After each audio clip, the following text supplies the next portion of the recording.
हर सुबह कम से कम 10 मिनट इस पर खर्च कीजिए। बस ये देखिए कि आप कितने बड़े बेवकूफ हैं। आपको अपने बारे में कुछ नहीं पता है। हर रोज आप बस 10 मिनट, आप जितनी ज्यादा तीव्रता से हो सके उतनी तीव्रता से अपने बारे में, अपनी अज्ञानता को लेकर याद दिलाइए। ये बहुत बहुत सरल है, क्योंकि आखिरकार आप जो जानना चाह रहे हैं वो आपके ही भीतर है ना।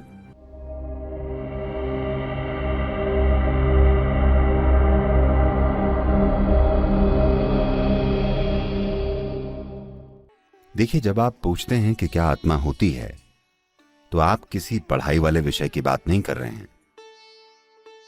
आप पूछ रहे हैं कि मैं जो हूं उसका स्वभाव क्या है, या आप कह रहे हैं कि मुझे अपने बारे में कुछ नहीं पता है, प्लीज मुझे बताइए। हाँ, है ना। आप ये बड़ी आसानी से पूछ रहे हैं, क्योंकि आपको अब तक अज्ञानता की पीड़ा ने छुआ नहीं है। ये न जानने की पीड़ा कि आप कौन हैं, इसने चीर के आपके टुकड़े नहीं किए हैं। अगर ये आपको सच में छू जाता कि आप बस यहां जी रहे हैं, तमाम तरह की बकवास कर रहे हैं, इस बारे में बिना कुछ भी जाने कि आप हैं कौन, ये बहुत पीड़ादायक होना चाहिए था, है ना। उस तकलीफ ने अभी तक आपको छुआ नहीं है। आप सवाल उगल रहे हैं, पर ये उतने गहरे नहीं उतरे हैं।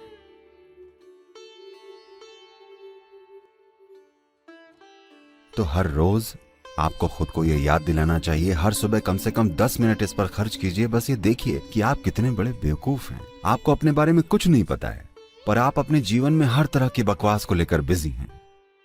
हर रोज आप बस 10 मिनट, आप जितनी ज्यादा तीव्रता से हो सके उतनी तीव्रता से अपने बारे में, अपनी अज्ञानता को लेकर याद दिलाइए। और तब धीरे धीरे पीड़ा गहरी उतरने लगेगी। जब पीड़ा इतनी बढ़ जाए कि आप इसे सहन न कर सकें, तब जानना दूर की बात नहीं होगी, ये बस एक पल में होगा। तो अगर आप ये सवाल पूछ रहे हैं, तो बुनियादी रूप से आप ये पूछ रहे हैं कि मैं क्या हूं, मैं कौन हूं। जब आप यहां हैं, यहां, क्या आप जीवित हैं?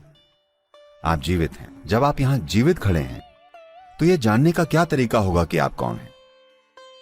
क्या यह बिल्कुल बेतुका और पागलपन नहीं है कि आपको मुझसे पूछना पड़ रहा है कि प्लीज बताइए मैं कौन हूं?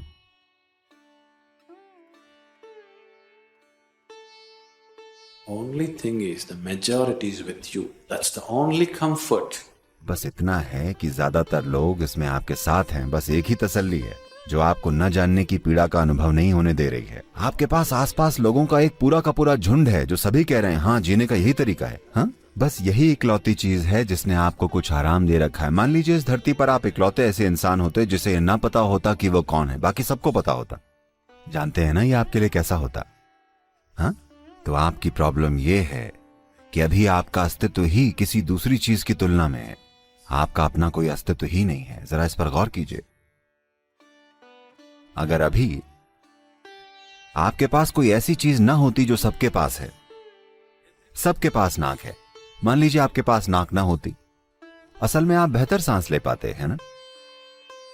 अगर आपकी नाक हटा ली जाए तो आपको 22% ज्यादा ऑक्सीजन मिलेगी, आप ज्यादा सेहतमंद होंगे, सब कुछ बेहतर होगा। पर पता है ना कि आप कितना दुखी होते, क्योंकि बाकी सभी के पास नाक है। हाँ या ना? या फिर आपके पास कुछ एक्स्ट्रा आ जाता जो दूसरों के पास ना होता, आप तब भी पीड़ित होंगे, है ना। आपका बुनियादी अस्तित्व ही तुलना पर टिका है। आपका खुद का कोई अस्तित्व ही नहीं है, सब कुछ तुलना पर टिका है। तो इस तरह की तसल्ली के साथ आप अज्ञानता की पीड़ा का अनुभव किए बिना जीते चले जा रहे हैं। अगर आप इस पीड़ा को जानते कि आप खुद को ही नहीं जानते हैं, तो बस इस एहसास से कि आपको अपने बारे में कुछ नहीं पता है, आपके आंसू निकल आते। अगर ये दर्द आपको चीर के अलग करने लग जाए, तो जानना दूर नहीं होगा। ये बहुत सरल है, ये बहुत बहुत सरल है, क्योंकि आखिरकार आप जो जानना चाह रहे हैं वो आपके ही भीतर है ना। तो क्या जो आपके भीतर ही है, आपको उस तक पहुंचने से कोई इंसान या कोई चीज रोक सकती है? क्या आपको अंदर जाने के लिए पासपोर्ट की जरूरत है? क्या आपको वीजा की जरूरत है?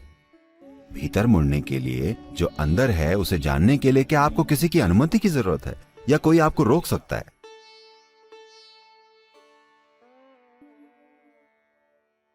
क्या दुनिया की कोई भी ताकत आपको रोक सकती है?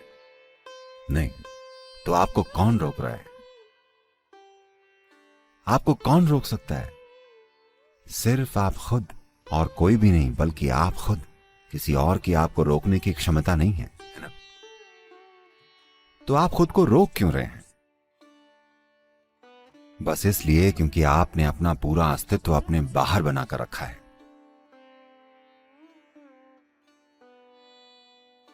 आपका होना ही दूसरों के साथ तुलना करने पर टिका है, क्योंकि This has happened to you simply because the very nature of sense organs is like this.